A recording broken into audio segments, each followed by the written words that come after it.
So quite a while ago, one of my really good friends from like elementary days, like he played RuneScape back in the day, and he hasn't played for a long time, but he came back into the game. He decided that he didn't want a bond from me. I was offering that, hey, look, you want membership? I can just hook you up, right? But he was like, nah, I'm good. I'm gonna do it by myself. He's gonna make money on the free to play account by himself just because he literally wanted to do that.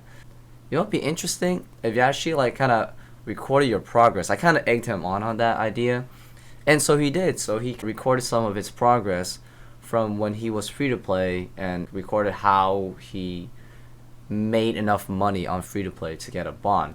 And I'll try my best to explain how he went about it because he left me with that little information page. So before I get into my friends' tips and tricks, I want to give you guys one really important tip to start off.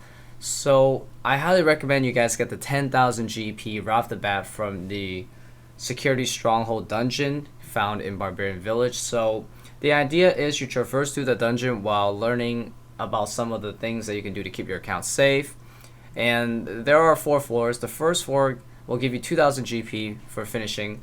Second floor 3,000 GP, and third floor 5,000 GP, totaling 10,000 GP. The final floor is just the boot, which is kind of nice. Best in slot defense boots for free to play. But I highly recommend you go there. Bring some food, however, because you're going to need it to traverse through the different monsters. But yeah, definitely go get that. So I'm going to be reading my friend's instruction manual on how he made enough money for a bond. It's called RiceCup MLG Guide to Max Stacks. That's literally what he titled down the notepad, yep. But anyways, he broke it down into 3 parts. Part 1 is basically 0 to 100k, and he made most of that money through simply wood cutting. So he started wood cutting in Drainer Village since it has a decent number of trees, oaks and willows. He started cutting willows with the plan of reaching level 60 and cutting yews. Both, unfortunately, were a mistake, and it was not worth the effort. So what he ended up finding out was that cutting oaks was the best moneymaker out of all of them. And I do agree with him, just because willows are dirt cheap that people don't even buy for much. And yews, unfortunately, is botted to hell. Hold up. I just checked the free-to-play worlds for yew spots, and currently there's no bots. I don't know what's going on. I think I do know. I think the Jagex anti-botting team is going hard as fuck with these freaking bots, dude. I'm literally in the most popular free-to-play world right now, and there's no bots. So maybe cutting yews might be a decent moneymaker, but I don't think you want to actually woodcut your way to 60 woodcutting free-to-play. You probably want to just do the oak logs. But oak logs are actually really good. So they're fast, easy to cut, level 15 woodcutting, very simple requirement. And a lot of people buy the oak logs so that they can convert them to oak planks, which is used for construction in Members World, so it's always a very hot commodity. So definitely a good idea to go cut some oak logs for your first 100k like he did. And part 2 is 100k to 500k. And he mostly did crafting. So after woodcutting started to get slow for him, he started looking for other skills that could get better profit, and he thought crafting. I think I pitched the idea, I believe, because a lot of people told me back in the day that actually crafting is decent money free to play. So he immediately worked to reach level 8 to make unstrung amulets, since that provided nearly twice the amount of a gold bar. So buying the gold bar and turning them into unstrung amulets is actually a really reliable way to make money. It pretty much always works. And the reason why is because in Members Worlds, a ton of people buy unstrung gold amulets to train their magic, because there's a spell in the Lunar Spellbook that allows you to string the amulets, and it gives a good XP, and it's a very AFK method of training magic for members. So yes, a lot of the richer players buy these off free to play, and you make a decent profit, so definitely worth doing. So a little disclaimer, the margin between the gold bars and unstrung amulets have shrunk quite a bit, as you can see in the video. Most likely because a lot of people have been doing this method, so there's like a lot more unstrung amulets in the game right now. But it's still AFK though, so still decent. Recently, they allowed free-to-play players to use the Furnace and Edgeville, which is 100% the fastest. So my boy Marcos also left a little note for magic training because he realized that he spent a lot of time traveling between the cities of like Lumbridge, Faldor, and Verac. So he invested about like 100k, he said, to get to level 37 magic, which is Faldor teleport, the best teleport you can get at free to play. So I would say it's pretty worth it, just because it might take you a long time to make the bond on free to play. So unlocking the teleports when you have a decent amount of money might be a really good investment. You're gonna have to do it anyways at some point. So for his last part of the money making, part 3, from 500k onwards to 2.6 mil. At the time, the bonds were 2.6, but now it's 3.3. But it doesn't matter. It's still the same method for him.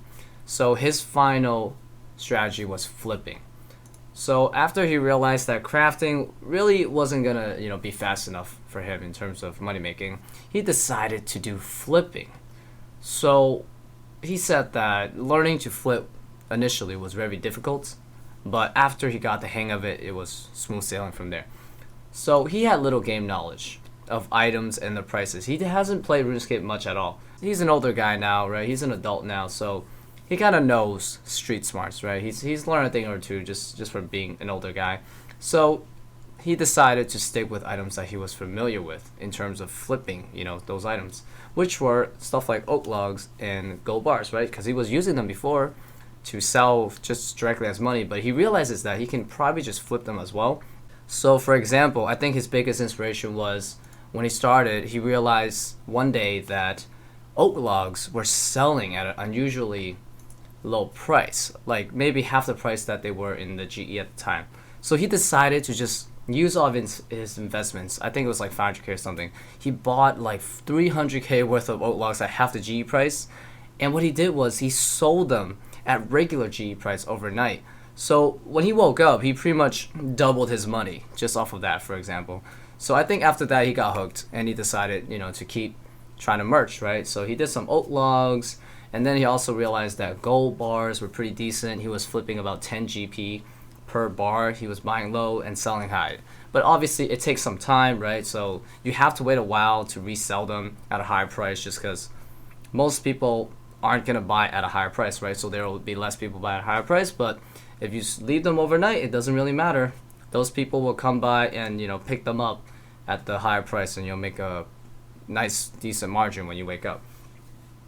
So he decided to merge some other stuff too, but he didn't mention what they were. But anyways, the idea behind it is that you want to be merching items that are traded often, right? Gold bars traded very often, as I've explained, because members use it all the time. Oak logs, same reason, members use it all the time. So you want to find items that are traded really often, because you can buy low and sell them possibly within a few hours or overnight, best overnight, and you can make some money.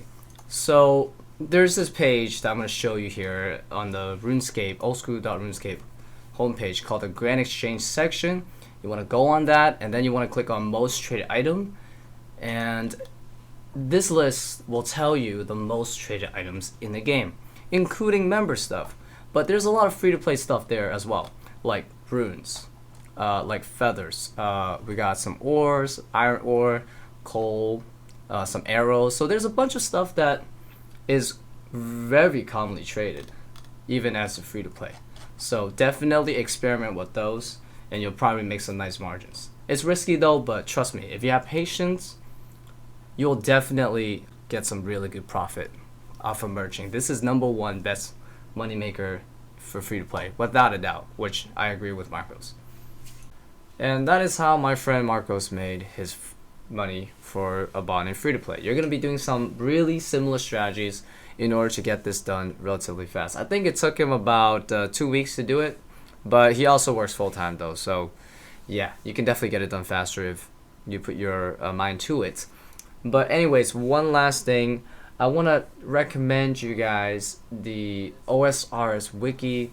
They recently moved over to oldschool.runescape.wiki, but that is the official wiki. Do not use the older one, because that one is no longer the official one and people just troll there now with edits, so don't recommend it. Use this one. I recommend this because if you're a new player or you don't know much about the game and you really want to get into the game and learn a lot about pretty much anything in this game, from like maybe bosses, like items, like equipment and all that good stuff, like skills, the wiki will tell you everything you want to know. Like for example, since we talked about money making, we can actually go and search it up, money making, and it'll pop up a bunch of different articles on how to make money. So for example, that's a resource there. So there's so many things you can learn from this wiki. I highly recommend it. But another thing is you could also check out my own personal friends chat. I do have a friends chat. I think you guys will find the friends chat to be a really good resource. There's usually a lot of people on, so definitely visit and ask questions there, because there's a lot of chill people there that would be glad to help new players. But yeah, highly recommend either of those resources, or you can ask me on Twitch or on the YouTube comments, because yeah, I'm pretty much available anytime through those platforms.